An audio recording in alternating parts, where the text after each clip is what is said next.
Bueno, y como decía Cairo, estamos recibiendo con muchísimo gusto y dándole la bienvenida a Luna Muñoz. ¿Qué tal, Luna? ¿Cómo estás? Bienvenida. Muchas gracias. Un gusto tenerte en la mañana en casa. Decía Cairo, hablar de mujeres con alas, pero para llegar a hablar de mujeres con alas, primero les tengo que hablar del esfuerzo, de lo que significó para Luna salir de un infierno de violencia de género en el que se vio sumida en determinado momento de su vida, que la llevó por un periplo bastante extenso en materia judicial, con unos cuantos vaivenes que muchas veces nos demuestran las fallas que puede tener el sistema o los errores que todavía el sistema tiene cuando nos asegura que el tema de la violencia doméstica y la violencia de género tiene sus adelantos y nos vamos enterando de que muchos son los que cometen una enorme cantidad de transgresiones y la víctima sigue soportando esas transgresiones sin que la justicia haga nada, y cuando finalmente se hace algo, tal vez hay otros aspectos, y allí sí ya empieza a tener que ver Mujeres con Alas, como son la contención, como es la ayuda desde diferentes puntos de vista, que también el sistema muchas veces no realiza adecuadamente. Y por eso nace, de alguna forma, Mujeres con Alas. Me imagino, y es la primera pregunta que le voy a trasladar a Luna, sin que Luna se imaginara que el hacer conocer su historia iba a generar el que te dieras cuenta que era necesario ayudar a muchas que como tú habían pasado o estaban pasando por una experiencia que, al haber tenido tú la posibilidad de superarla, tenías cosas que podían ayudar y ayudar mucho, tender una mano. Creo que por allí es como nace Mujeres con Alas, ¿no? Exacto, sí, por ahí nace Mujeres con Alas. Nace de esa necesidad. Una vez que compartí mi historia y la historia se volvió pública y empecé a contar un poco esos agujeros que se daban en este proceso, mujeres en situaciones similares a la mía se empezaron a acercar, empezaron a escribirme, a contarme lo que les pasaba.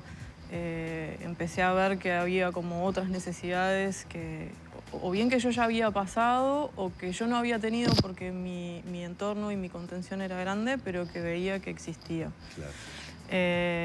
Cuando yo cuento mi historia, se acerca un montón de gente a tratar de darme una mano, a ayudarme, a decirme que estaba interesada en colaborar. Y empecé a unir personas y mujeres que precisaban una mano con personas que estaban dispuestas a darla, y a tratar de acompañarlas y subsanar esa situación que estaban viviendo. Se fue dando medio que por inercia. Claro. Y hoy llegamos hasta acá, con más de 30 colaboradores. Y ha sido un camino medio vertiginoso porque se dio relativamente rápido. Pero bueno, hoy en día tratamos justamente de acompañar a las mujeres que están en esa situación, de darles una mano en esos agujeros en los que cae el sistema y bueno, ver cómo podemos hacer para subsanar de la mejor manera posible este camino que a veces se torna largo, pesado y muy solitario además. Esto que decís de la vertiginosidad que tuvo el crecimiento, la cantidad de colaboradores que ahora hay, hablan de muchas cosas, o sea, nos permiten deducir la cantidad de situaciones que tenemos de violencia de género y de violencia doméstica, lo potente de tu historia, porque de alguna manera, al verse seguramente muchas mujeres reflejadas en tu historia, es que se genera todo esto. Sí. Y también la necesidad de colaborar de muchísima gente. Tu historia, ¿cuándo empieza? ¿En qué año es que comenzás a...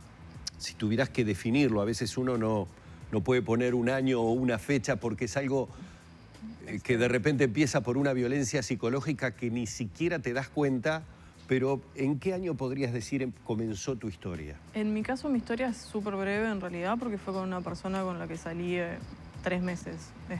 Fue una escalada de violencia rápida y lo denuncié en agosto del 2018. Ahí enseguida se pusieron las medidas cautelares y se impuso la tobillera, y estuve con tobillera más de 2 años y medio. Luna, pero estamos hablando de una violencia que se desencadena en 3 meses con una circunstancia hasta física Sí. muy fuerte. Y la pregunta que se me ocurre en la previa de esos 3 meses de relación, ¿nunca tuviste un indicio, nunca notaste algo que te hiciera sospechar ese desenlace? Muchas veces sospechás, y acá creo que puedo hablar por mí y por todas, ¿no? Hay indicios, hay un poco de todo. Las historias varían, a veces hay indicios y te vas dando cuenta a lo largo del proceso y hay veces que no. Todos estos procesos de violencia tienen que ver con varias cosas. Primero, lo encantador que se vuelve el agresor. Muchas veces son personas que tenemos arraigadas en la sociedad o en nuestro entorno que son muy encantadoras, que su gente y sus conocidos no saben que son así, otros sí. Y después tenemos la parte de la víctima que muchas veces no sabe identificar o no puede identificar o tiene naturalizadas ciertas conductas o también cae en un juego de manipulación que es muy difícil de romper.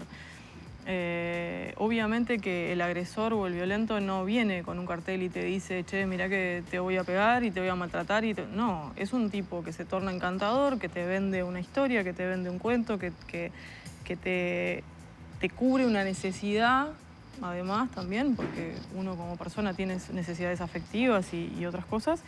Y después de que te lo cubre, empieza un juego de poder que muchas veces es muy difícil de romper. En mi caso, porque fue muy corto y porque tenía herramientas, no me fue tan difícil de salir, aunque sí siempre en parte lo es. Y en otros casos en donde la agresión y los vínculos son mucho más largos, mucho más grandes, la violencia psicológica es mucho más fuerte, la violencia patrimonial también. Hoy en día, por ejemplo, hay una denuncia cada 13 minutos, según lo que nos dice el Ministerio del Interior, de las cuales el 50% aproximadamente es violencia psicológica. Recién un 42% es violencia física. La violencia psicológica a la vez tenés que por probarla. O sea, y el camino de la justicia es muy grande. Entonces, Luna, para ayudar a más de una mujer que puede estar viéndonos en este momento y no detectando, como no detectaste en su momento esa situación, te pregunto a ver si podríamos llegar a identificar alguno de esos momentos, es decir, obviamente que terminás en una agresión física que es en la que después de esa agresión física podría decir, te cae la ficha y a partir de allí notás evidentemente, sí, estoy con un violento. Pero ¿en qué cosas, cuando vos me decís de ese hombre encantador que te va llenando los espacios, en qué cosas podemos ayudar a una mujer a percibir qué manipulaciones psicológicas comienza a realizar este violento, en definitiva, pero que por el momento nos parece un gran seductor? y bueno, en general tiende a darse se empiezan a dar mecanismos primero de control en el sentido de empieza a cuestionar tu entorno, empieza a cuestionar cómo te relacionás con tu entorno, empieza a aislarte de ese entorno.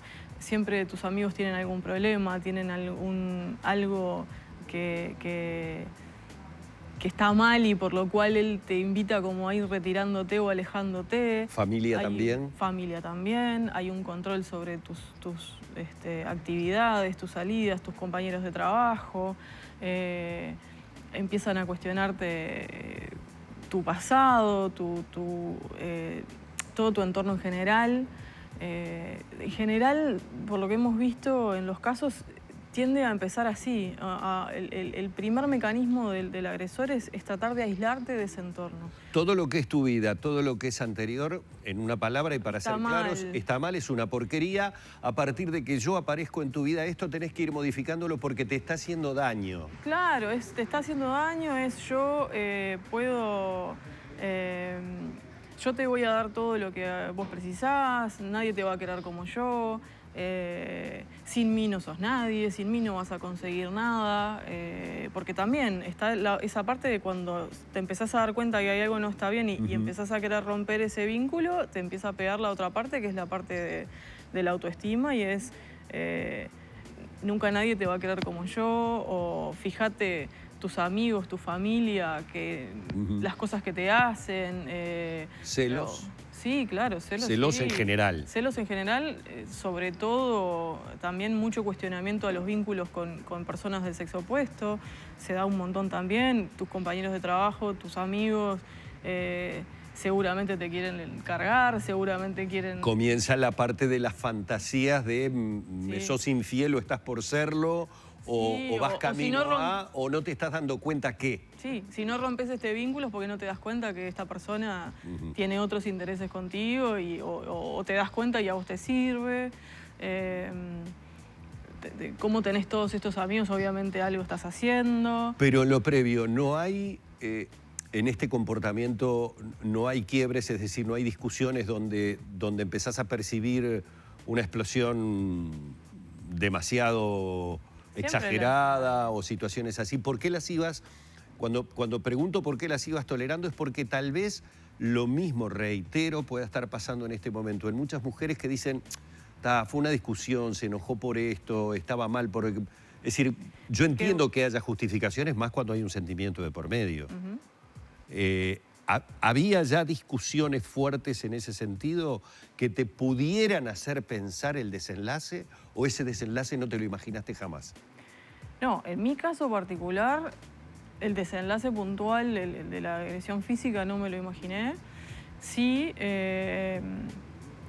obviamente que hay discusiones, muchas veces es lo que vos decís, va justificando cosas y además también te pega en lugares en donde vos tampoco podés controlar bien. El ejemplo es los médicos, por ejemplo, que están para ayudarte a tu salud, pero los ves que tienen, o sea, fuman y tienen conductas nocivas para su salud siendo médicos. Bueno, muchas veces que tú estés preparado, que puedas ver determinadas cosas, no significa que puedas actuar en consecuencia. Claro. ¿Por qué? Porque hay mecanismos que van más allá del raciocinio, o sea, son cosas que ocurren por lugares muy internos. A veces pasa también que hay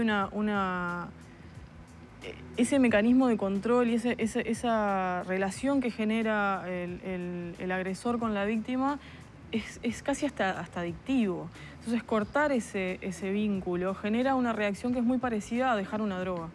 Sí.